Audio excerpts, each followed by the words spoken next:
bring it up.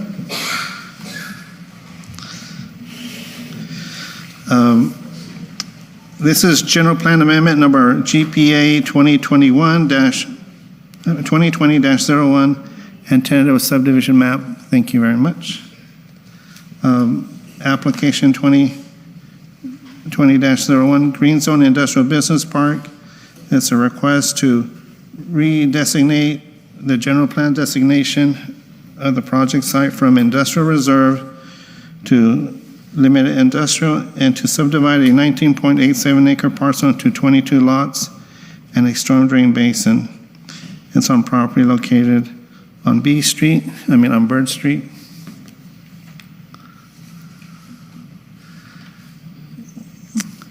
This is a general map of the vicinity. The project site is outlined in red. That's the 18-acre property. It is bounded by Bird Street on the east side. Bird Street, that property is completely within the city limits. If you look at the bottom of the property, the red, if you extend that eastward, that's also Bird Street. From the project site out to Cressy Road, all that portion of Bird Street is in the county.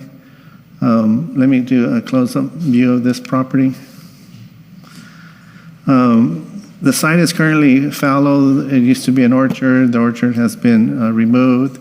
Some of the improvements on the site are there's the started irrigation canal northeast to the southwest. There's Bird Street. On Bird Street, where it crosses the canal, there's a bridge. There's infrastructure related to the irrigation system on the property. Along the north portion of the property, there's a row of electrical power lines. Other than that, the property is vacant.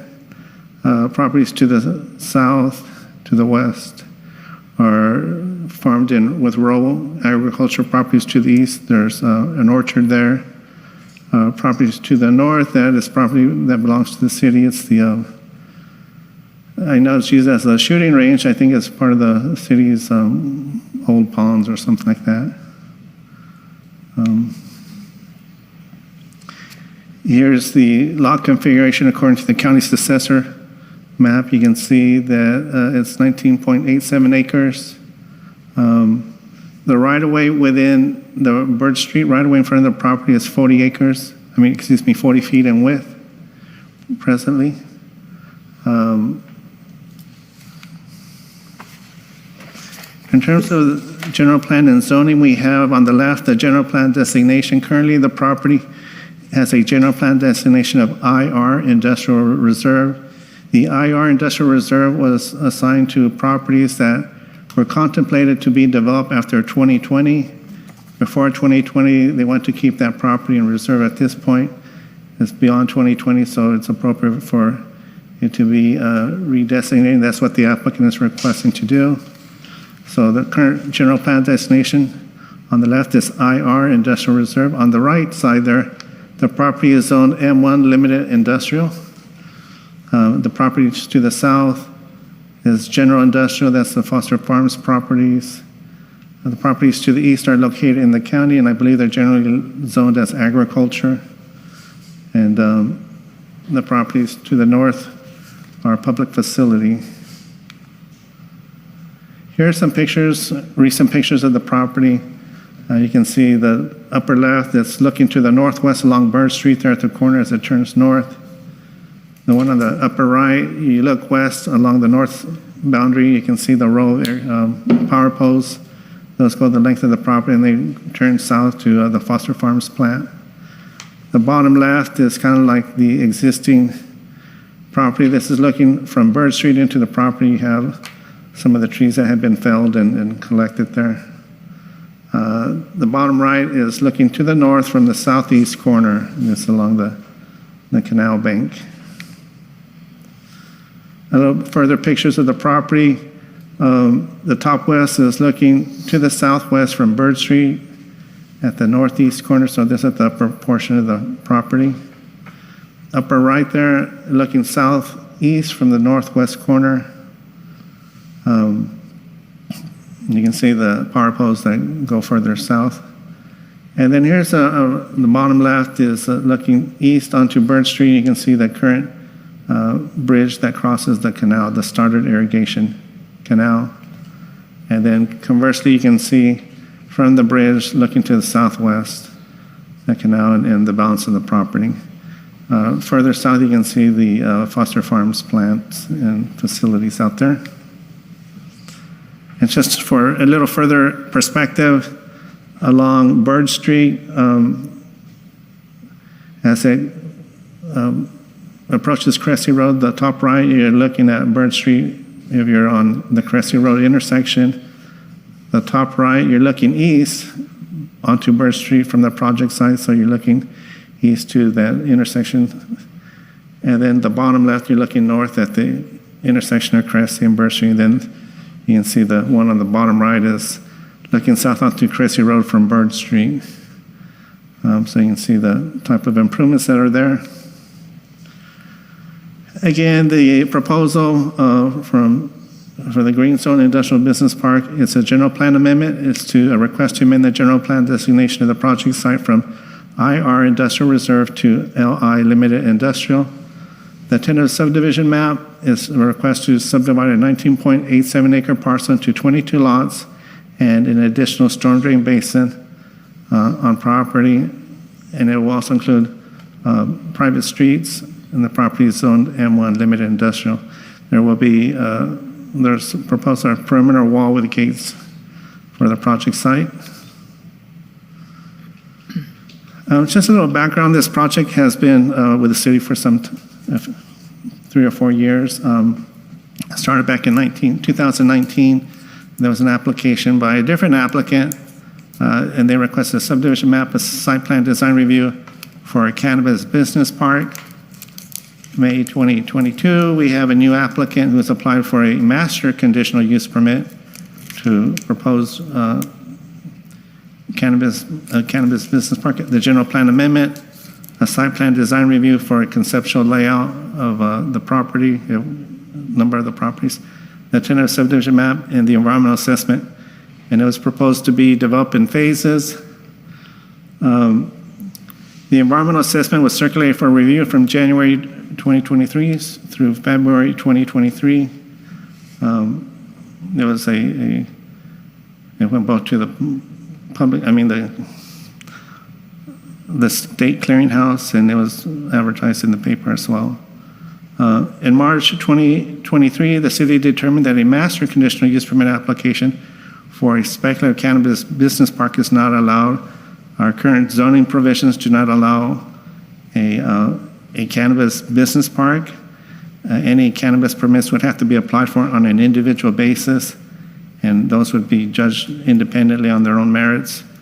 The applicant then amended his application to drop the cannabis business park master conditional use permit and just go with an industrial business park and move forward with the subdivision map. July 2023, legal counsel questioned whether the initial study mitigating negative declaration needed to be recirculated because the project description was amended, dropping the cannabis business park. In August 2023, legal counsel determined that recirculation was not necessary, and so the public hearing that we scheduled in 2023 was continued and re-advertised for discussion this evening. Again, here's the general plan. The existing is IR on the left, and it's going to be proposed to change to LI, Limited Industrial. Here's a proposed tentative subdivision map. There's 17 acres. The parcels range, I think, from 20,000 or 29,000 to like 63,000 square feet in area. There's the canal here. I'll go through some of these. There's the location of the proposed storm drain basin that's highlighted in blue. This is existing irrigation canal that is being proposed to be underground and the alignment relocated. It'll be relocated, I believe, along C Street and then go up on the west side of Bird Street. The applicant is proposing private roads as identified, outlined in purple. Here's the location of the proposed city well to serve this site. It is proposed to be connected to the city's water system. Here's Bird Street, reflected in yellow. City staff will be requiring that half street improvements be made to Bird Street there. Again, the whole width of Bird Street there is within the city limits, but they're only required to build the west half to industrial street standards. You can't barely see it, but the canal is over the bridge will have to be reconstructed as the whole irrigation line will be placed underground. That whole bridge will be required to be redone. And again, the proposed project involves a perimeter fence, a perimeter wall to be exact, with gates there at the entrance, and there's turnaround for folks to turn around there. So that's the tentative subdivision map, the Green Zone Industrial Business Park. No issues were identified with the general plan amendment request, redesignating this project site from industrial reserve to limited industrial. There are minor technical issues associated with the proposed tentative subdivision map. Those were identified, and for the most part, those can be addressed at the time of the final map. Typically, when we get a project, we send it out to responsible agencies and departments, and we receive 3 outside responses, one from PG&E, which they didn't have any conditions. We received some comments from Merced Irrigation District, and they had some conditions, and those are listed as conditions of approval, numbers 56 through 64. And then we got comments from the Merced County Public Works Department, and those conditions are conditions 54 and 55. From the city, we received comments from the city engineer. And again, these are conditions of approval that are reflected in the proposed resolution, Plan Commission resolution for the tentative subdivision map. The city engineer has conditions 1 through 53 in the staff report. Condition number 26 requires dedication of right-of-way for the west half of Bird Street. I'm just calling out some of the more significant ones. Condition of approval number 28, pay the fair share construction and improvements of certain intersections and streets. Conditions 30 through 36 deal with water supply and connection to the city water system. Conditions of approval 37 to 42 deal with public sewer system, the extension and connection to it. And then the following ones are 43 to 45 dealing with storm drainage, and then 46 to 43 dealing with the privately owned improvements to streets, the basin, the infrastructure. And those are all included in the proposed Planning Commission resolution. As I mentioned, the project description has evolved. At one point, it was called the Cannabis Business Park Master Plan Conditional Use Permit. That component has been dropped. There's no conditional use permit or site plan design review that's proposed this evening. Right now, as I mentioned, the property is zoned industrial, limited industrial, and so limited industrial uses are permitted per the city's zoning code. And just to emphasize, there's non-retail, no retail cannabis uses may be permitted under a separate application process on a property-by-property basis. I'll just repeat that again. First of all, retail cannabis uses are not allowed, and I meant to say that non-commercial cannabis uses may be permitted under a separate application process on a property-by-property basis. I apologize for that typo there. Neighborhood concerns, we heard concerns at one of the prior meetings, concerns with cannabis business and the concern for the safety. There's concerns expressed about illegal trespassing on the property and perhaps the cannabis business park or cannabis uses being a magnet for illegal trespassing. Again, cannabis is not being proposed tonight, but these were some of the concerns that were expressed. There was concerns expressed with increased traffic. Again, no cannabis business permit or license is being proposed or considered this evening. It's just the general plan amendment and the subdivision map application. Whenever we amend the general plan, there are findings that have to be met. Finding A, the general plan will maintain a logical land use pattern without detriment to existing planned land uses. The property was intended to be zoned industrial. It was industrial reserve. It continues that similar land use pattern. B, the city and other affected government agencies will be able to maintain levels of service consistent with the ability to the governmental agency to provide a reasonable level of service.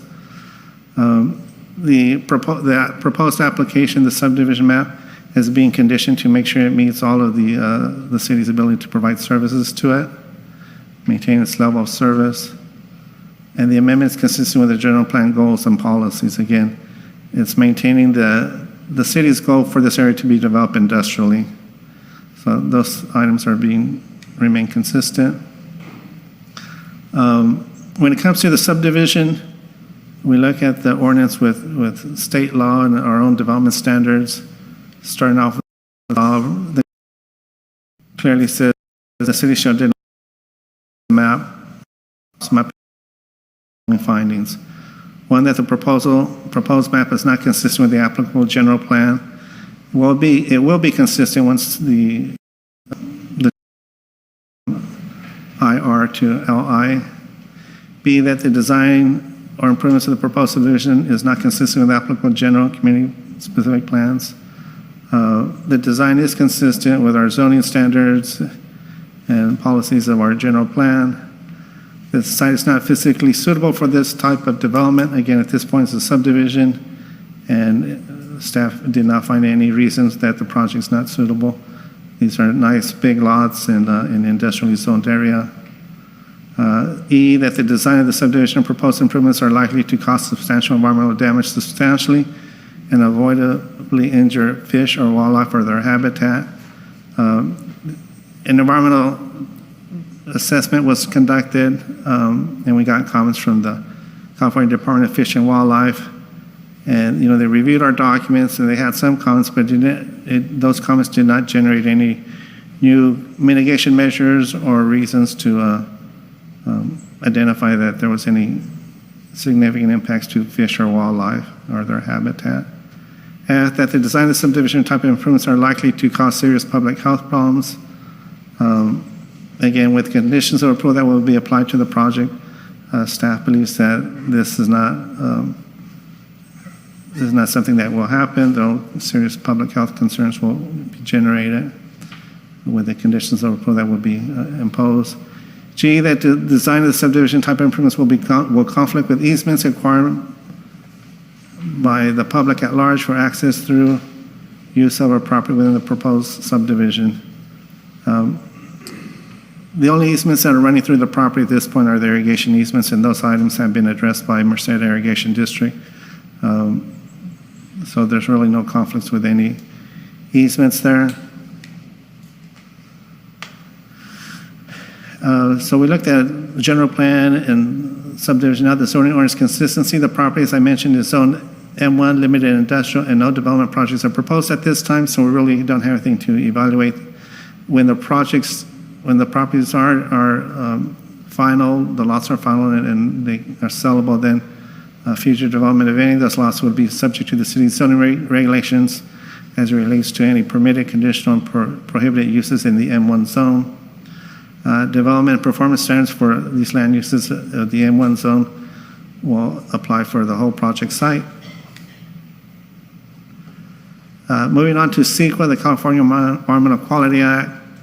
As I described earlier, the project description initially included an evaluation of both a cannabis business park with industrial uses, and it also considered an industrial business park with only industrial land uses, and it was for a 22-lot subdivision. So the CEQA included both options, a cannabis business park and just a business park with industrial uses.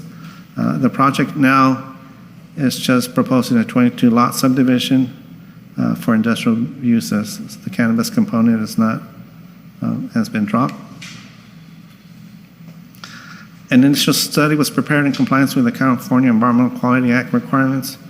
It determined that there was a number of potentially significant impacts that would occur, and it identified measures to reduce those impacts to a level of no significance. A mitigated negative declaration with mitigation and monitoring program has been prepared. That's that big document as part of your agenda packet. Sorry, it's like 300 pages. Just a summary, the following evaluation areas were identified for the proposed project, and they could have resulted in potentially significant impacts to air quality, biological resources, cultural resources, geology, soils, traffic and circulation, utility services. However, because mitigation measures are identified and incorporated as conditions of approval, those potentially significant impacts go to non-significant impacts. The City of Livingston prepared the initial study, MND, the mitigating negative declaration, which was circulated for the 30-day public review period from January 20 to February 2023. And then it was referred to the state clearinghouse for their review from January 25th to February 26, 2023. 2 comments were received by the city, one from the Department of Fish and Wildlife and one from the California Department of Cannabis Control. In response to those comments is provided, it's included in attachment 13. The conditions of approval reflecting the mitigation measures has been placed on the Planning Commission Resolution 2023-09. A copy of the mitigation monitoring program that was prepared for this document is also attached as Appendix A to Exhibit A of Attachment 1. In terms of public notice for the item, on August 8th, the Planning Commission conducted a scheduled public hearing, but the item was continued to the Planning Commission of September 12th. The public hearing notice for the September 12th Planning Commission meeting was published on August 4th and again on September 8th. Notices were mailed out to property owners within 600 feet of the project site. At this point, staff recommends that the Planning Commission conduct a public hearing and to adopt 3 resolutions. Number 1, Resolution 2023-09, recommending adoption of the initial study mitigating negative declaration. That includes a mitigation monitoring program for the Green Zone Industrial Business Park. And 2, recommend adoption of Resolution 2023-10, recommending approval of the tentative subdivision map application number TSM 2020-01 to subdivide that 19.87 acre property into 22 lots and a storm drainage basin lot. And lastly, recommend approval of Planning Commission Resolution 2023-11, recommend the City Council approve the General Plan Amendment application number GPA 2020-01 to amend the General Plan designation from Industrial Reserve to Limited Industrial LI. That concludes my questions. I know staff from the city's engineering staff is here, other department staff are here, and we have representatives from the applicant that are here that can also respond to questions. Miguel, before we go to the commissioners and then to the public, can you go back to the slide with the 4 pictures way at the beginning of your presentation? I have one comment on one of them. With the pictures of the 4 slides. Yes, thank you, Martha.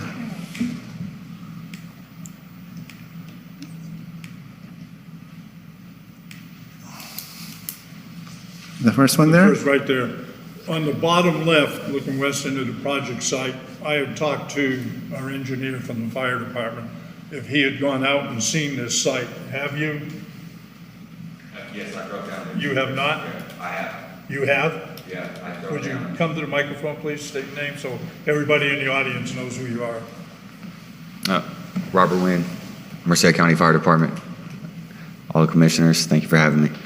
Yes, I did drive down to this location. I looked at it. I didn't get out of the fire engine to walk the property or anything like that.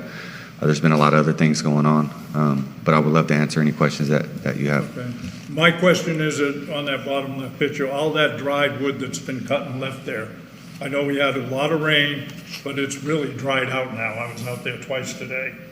Is that a potential fire hazard in that area? I know in the past, Livingston Fire Department has had to go out there for a couple of fires. And I'm just wondering if the present owner needs to clean that up now before we get much more into the dry season.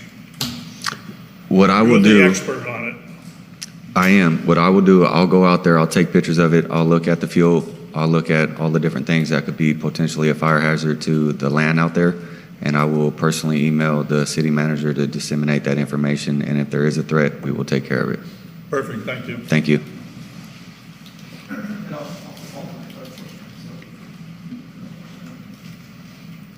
Any questions from any of the commissioners right now?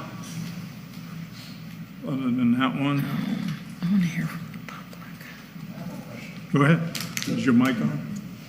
Since they're subdividing the lot, are they going to require utilities for every single lot and whatever building they have on that property? Yes, each lot will be required to be provided with water, sewer, storm drainage. Those will be, even on private properties, will be installed and placed in easements. Okay. So that's going to include hydrants, access, all that wonderful stuff. Any other questions? Yeah, I do. So when we're talking about non-cannabis industrial, what falls under that definition of non-cannabis industrial?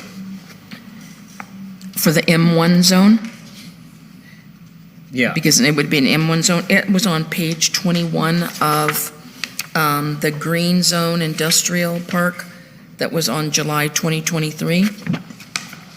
It was on page 21. Auto body repair, auto storage, auto wrecking, body art establishments, and so on. So if it reverts, or if the zoning changes from IR to M1. light industrial,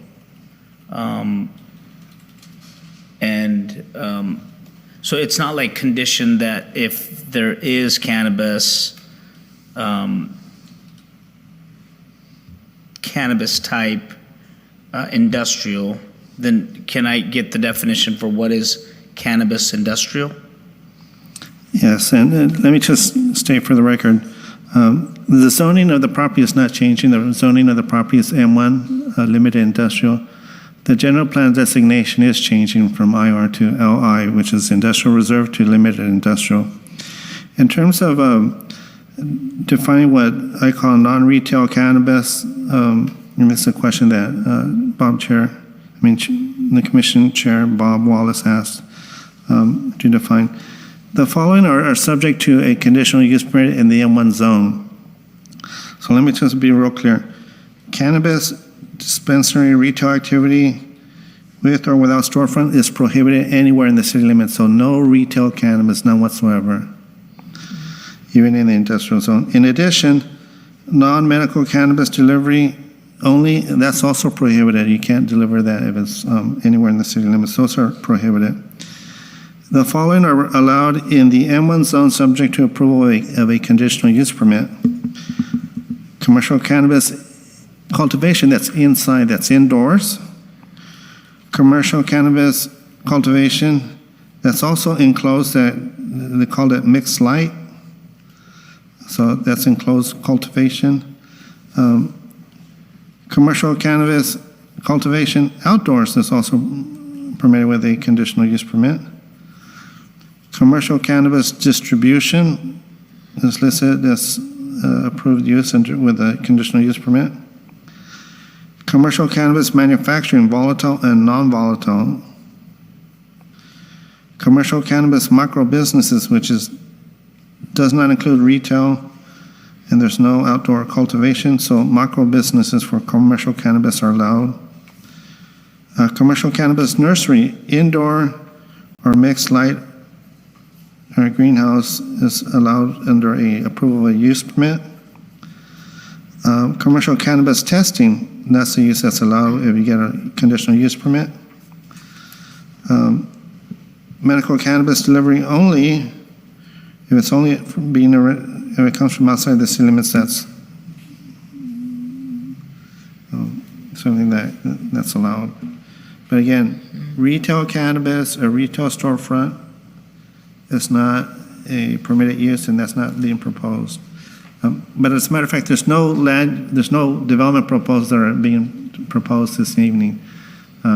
Once the subdivision is fully built out and the lots are final and sellable, then someone can buy those properties and they can apply for a cannabis permit that's allowed under our zoning code. And the cannabis permit application is a two-step process. One, you have to go through a background check through the police department. And once you clear that, you have to enter into a development agreement with the city. After those two items take place, then you can apply for a conditional use permit.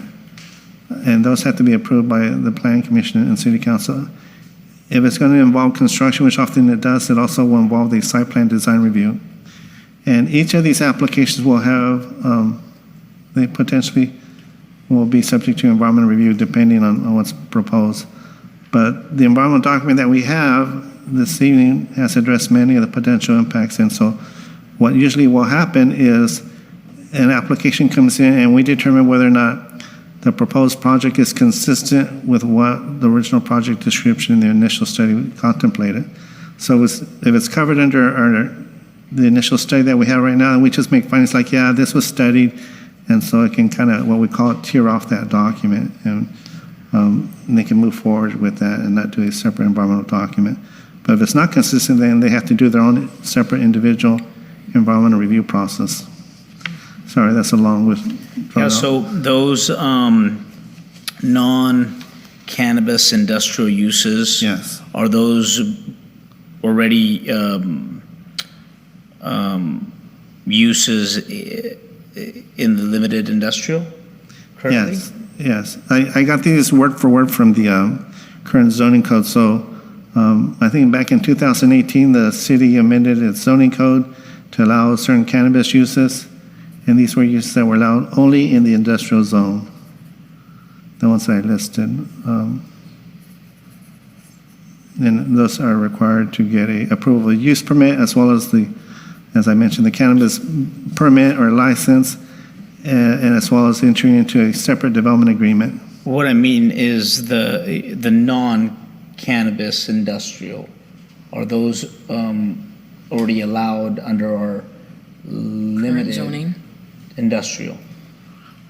Yeah, if you're talking about non-cannabis, meaning just regular industrial uses, I guess Yes. I'm not real clear. Yeah, those are allowed in our zoning code. So there's a variety of industrial uses that are allowed that are non-cannabis.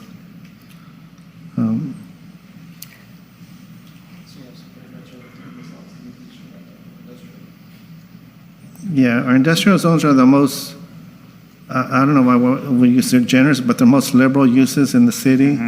So the M2 and the M1 is a little more restrictive, but they allow most of the more heavier uses. And so cannabis has been approved to be allowed in the M1 zone. Again, non-retail cannabis. That would include a smoke shop would be one of those items that could be included, right? Right. That's retail, right? Yeah, but if it's a smoke shop that doesn't sell cannabis, it's just like a regular commercial retail. Commercial retail. Yeah, yeah.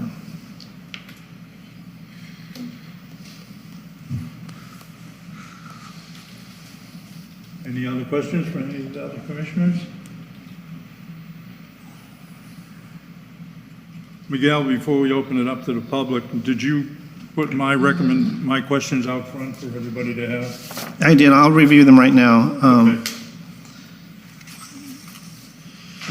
The chairman, Bob Wallace, asked a number of questions. I'll repeat them here.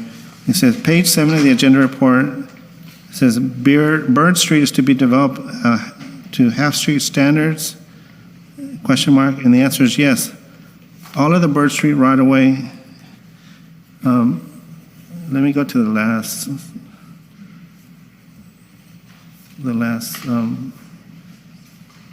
slides of the presentation, but yes, the Bird Street right-of-way in front of the project site is within the city limits. The city is requesting that Bird Street right-of-way be built to half-street industrial standards. You can see condition approval number 26 on page 323 of the agenda packet. Question number 2 is all of Bird Street in the city limits? So here's Bird Street. It's identified in yellow right next to the property. That whole street right-of-way is within the city limits. There's 40 feet of right-of-way there. But the one from Cressy to that intersection is in the county. Yes, so the area in yellow is Bird Street, that's in the city. The area in green, it's also Bird Street, that's in the county. The county. So, then your question is, all of Bird Street in the city limits? No. Portions of Bird Street from Cressy Road to the project site, that's in the county. And the street right-of-way measures from 35 to 40 feet in width in some areas. The area in yellow, that measures 40 feet of right-of-way right now. And then the next question was, private-owned storm drain basin, who will monitor, the city, the county, or the state? Yes, the storm drain basin will be privately owned and maintained and monitored. Well, it will be privately owned and maintained by the applicant, and the city will monitor it, making sure So the city. it remains in good operating condition. The next question was, what property is affected by the new irrigation easements? Only the sub-project site, the new easement. Let me come back this way here. Oh. I was going to pull up a map of the subdivision. So as you know, there's an irrigation line, and so it will be relocated. It will be placed underground. It's my understanding that it's going to go kind of perpendicular or parallel to the bottom. I don't have a pointer, but it's going to be extended where it's at, eastward, and then from there travel north. It'll be placed underground along the west side of Bird Street, so there'll be an easement for the irrigation canal. And then once it gets under the canal, that canal will be redone and it'll continue on its regular course.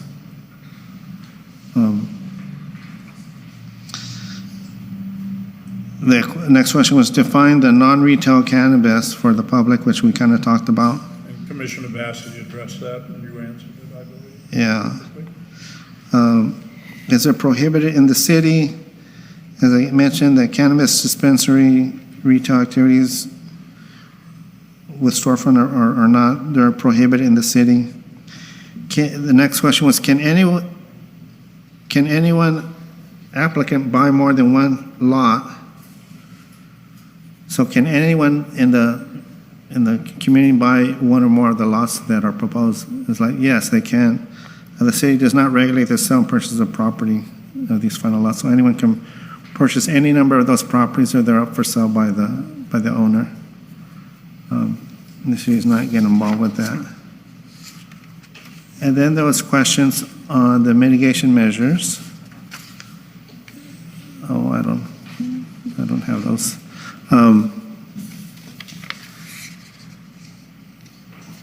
I'll go through each one of those. It says pages 27 and 28 of the project description. Can we define the time frame of 1 year or 1 month? I believe that deals with a year and not a month, meaning the time frame for the development of the property is not going to occur a month or so. Yeah, it just said forthcoming. Yeah.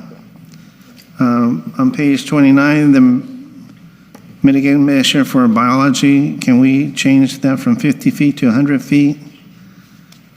When it comes to these mitigation measures, the city, prepared these documents, and we refer them out to the state agencies. And the state agencies who have authority for signing their regulations, they will review these and determine whether they're adequate or not. Oftentimes, if they're not adequate, they'll let us know. So you need to change that. So at this point, your request to change, for example, for the San Joaquin Fogs from 50 feet to 100 feet, or change it from 100 feet to 500 feet, those are not required. Those were not comments that we received from the Department of Fish and Game. The applicant can do that if they so choose, and the applicant is here and they can speak to these type of issues. Another one had to do with mitigating measure number bio 4 on page 30, delete the nighttime construction speed limit as below all activities during the daylight hours.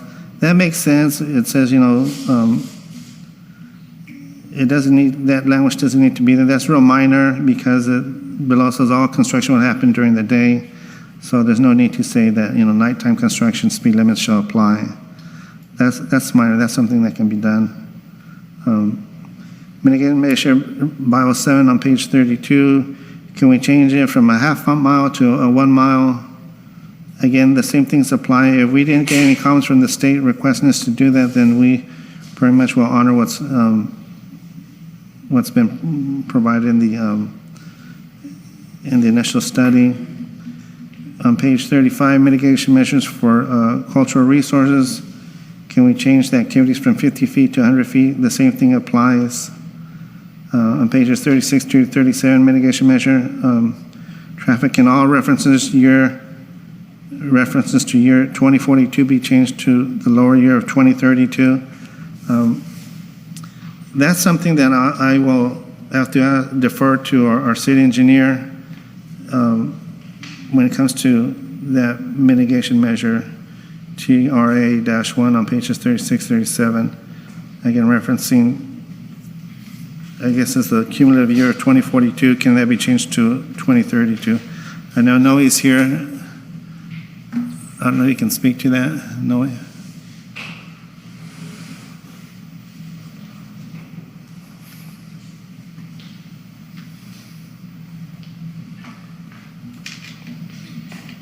Good evening, Chair and rest of commissioners. Noe Martinez from the Office of the City Engineer, and the answer to that question is no. That is a time frame that was used for modeling purposes for traffic analysis, so we cannot arbitrarily change the years. Okay, what made me bring it up, it was a long time for 2042, we're growing, and then worry about stoplights, interchange, intersections. That's why I was curious if that 2042 could have been reduced to, say, 2032. Yeah, well, it's kind of counterintuitive because we're trying to forecast future traffic and how that is going to impact the city. And the law right now requires so many years, and for this project, it turned out to be 2042. Okay, thank you. The bottom comment on page 57, you say 3.2 potential factors, there's no impact. Whenever we prepare an initial study, at the very end we evaluate all the areas that the state requires to identify, and if there's a potential impact that we cannot mitigate, we'll check that box and say, oh, you know what, for example, air resources, Yeah, there's going to be impact. most of them, Miguel just said minor impact. Well, light traffic, and that's businesses out, that's a major impact to the people that own property right in that area. So I don't know why they said there was no impact. Yeah. Roads, light, how they live, I mean, that, as we're talking even 5-6 years from now with the development, it's still an impact on what is currently there, because at nighttime, it's dark out there. No, and no one is saying that there's no impact. The question is it potentially significant? And if it is potentially significant, can it be reduced? Can it be lessened? Can it be mitigated? And so all those impacts that we identified as potentially significant, we identified mitigation measures or conditions of approval to reduce that to a level of insignificance. So yeah, there's some impact, but it's not a significant impact. But more to the point, there are conditions of approval that will be applied to the project that will make it really insignificant impact, so there's no boxes that were checked. If any of those boxes are checked, then we have to kind of do an EIR that says, you know what, we have to identify like a statement of overriding finding and say this project is so important, there was impacts, we try to reduce, but we can't completely reduce them. So when you get back to your question, why are there no boxes checked? Because there are some impacts. No one is saying that there are no impacts, but there's no significant impacts that have not been reduced to the level of insignificance. I know it's technical, and the consultant that prepared the EIR that the city reviewed is they're here. They can respond to some of these questions if you want further comments on that.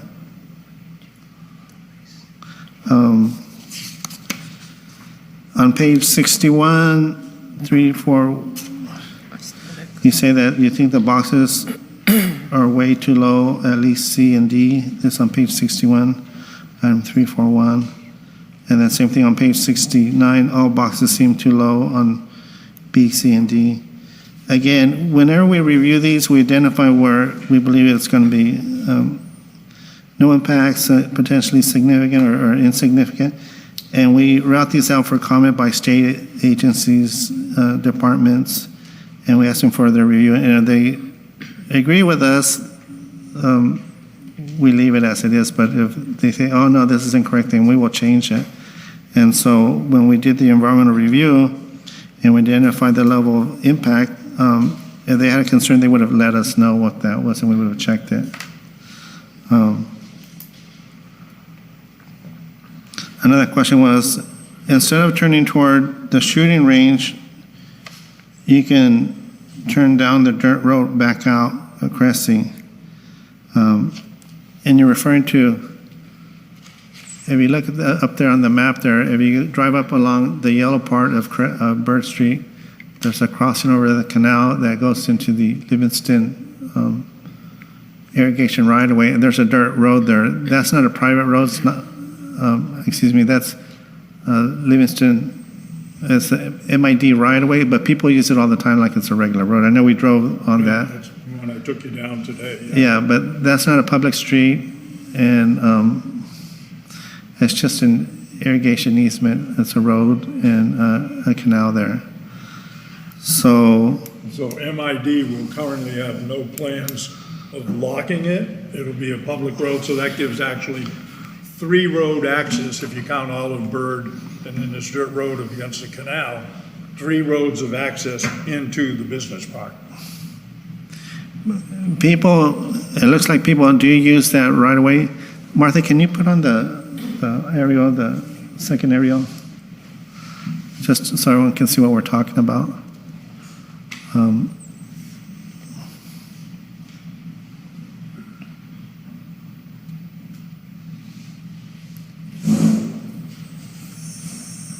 But you're absolutely right. It's an existing dirt road.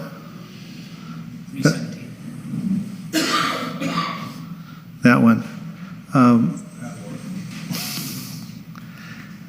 So if you go along Bird Street to the north, to the very top, there's a canal that crosses over to the right, to the east.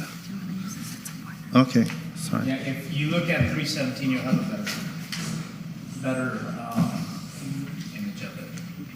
317. I don't know if it's the same on the PowerPoint. Yeah, so there's a canal right there. This is a canal that's going to be replaced. But there's a canal there, and it goes across to this roadway. It's not a road, it's a dirt road, but that's part of the bank to the canal. And whether MID chooses to close it off or not, it's up to them. But at this point, it is open, and people do use it. They use it more so than Bird Street because Bird Street's in really bad condition. But yeah, your question was, instead of turning north to the shooting range, which is up here, can you turn down the dirt road and back out? So can you go out this way? Yes, you can. Should you? It's MID easement.